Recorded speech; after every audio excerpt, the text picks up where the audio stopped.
guys, I know it's been a while since I did a Yu-Gi-Oh videos type things, and I wasn't really going to, but I just had a really, I don't know, difficult duel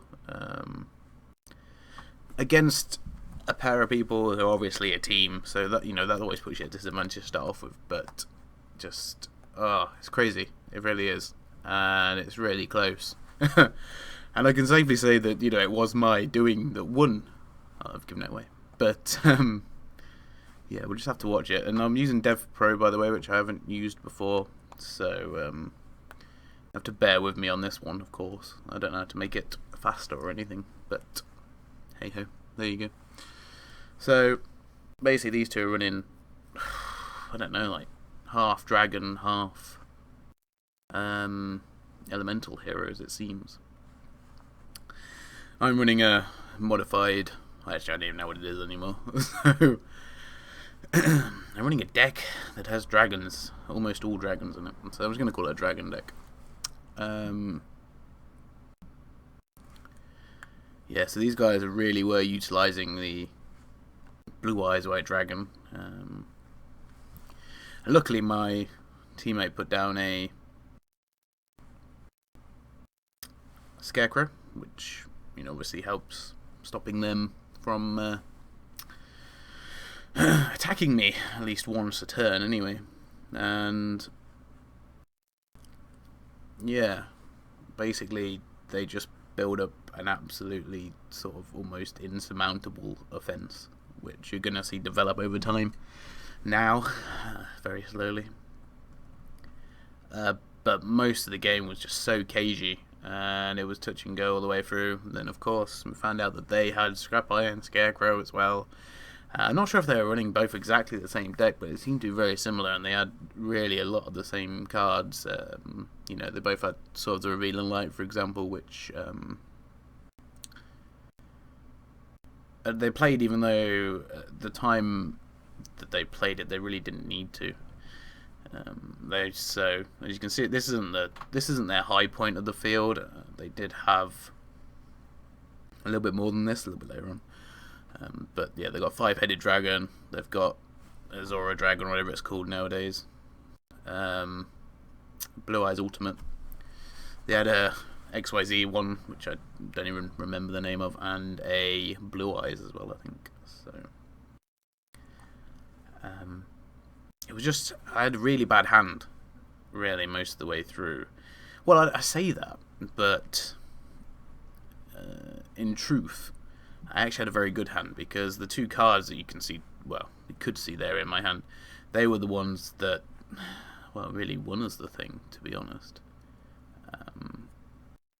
So yeah, as you can see, a 5,000 offense, 2,500, 3,000, and 4,500. I mean, without the Scarecrow and Bazil, King of Dark Dragons, would have been absolutely destroyed in this one. But luckily we got through it, not too badly. And then oh yeah, they had Blockluster Soldier as well, so it was just crazy, really, basically. And you can obviously tell that they're talking between each other there, because they're getting rid of one, because they obviously know what both people have got in each other's hand. Very useful, considering I had no idea that this guy was playing it, but yeah, that's where it goes. And at this point I had to decide what the trade-off would be, because we were just getting, this is the bit where we got spanked this next turn, and I just really had no answer for it, to be honest. I know, I was there thinking, I've done all I can, and then, yeah, Debris Dragon shows up, thinking, oh, they're going to have a counter for it, they're going to have a counter, and then, yeah, they don't. I mean, it's a bit of a low move, really, to, bomb the field, but when someone's got field presence, you know, coming out there, yeah, then there's not much more really you can do in that situation.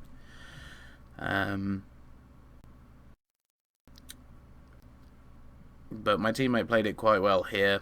I think that was probably well, almost certainly the best card to bring out at the time, because it doesn't really matter about that card's strength is not in its attack, it's definitely in its effect. And we know that they didn't have a lot of dark monsters in there because it's mainly all blue eyes and stuff like that. Actually, I'm not sure I saw them have any dark, but anyway, this was the tipping point. I decided to summon Light and Darkness Dragon, which I very nearly took out previously, but goodness me, when you've got some powerful stuff on the field, you can, well, as you can see, I nearly had him as well at this point, and I think he just really played that, I don't know why, just to weaken Light and Darkness Dragon to a point where he could destroy it. Which then, of course, brings out this guy, and my teammate just finished him off. As simple as that, really, in the end. But goodness me, that was a slog. And when I tell you that that's probably I don't know, it's not the hardest one I've ever had, but there's been one of the most stressful sitting there and having to endure them, have that, and then trying to bomb the field later. But it all paid off in the end, thankfully. So yeah, I mean, my deck hasn't come along much since when I was recording it before. I think there's about 2 or 3 changes. That's about it, to be honest. Hope you've enjoyed this. Well, I hope so, anyway, because I wasn't going to put any more up, but I decided I would do. It's just sometimes you have those crazy draws. Anyway, guys, thank you very much for watching. And if you want to see more, I mean, I'm not planning on putting any more up, but if you do want to see more of this type of stuff, you want to see more Yu-Gi-Oh stuff, I can do. But this was definitely just a bit of a one-off on that regard. So, thank you very much for watching. I'll see you all very soon. Goodbye.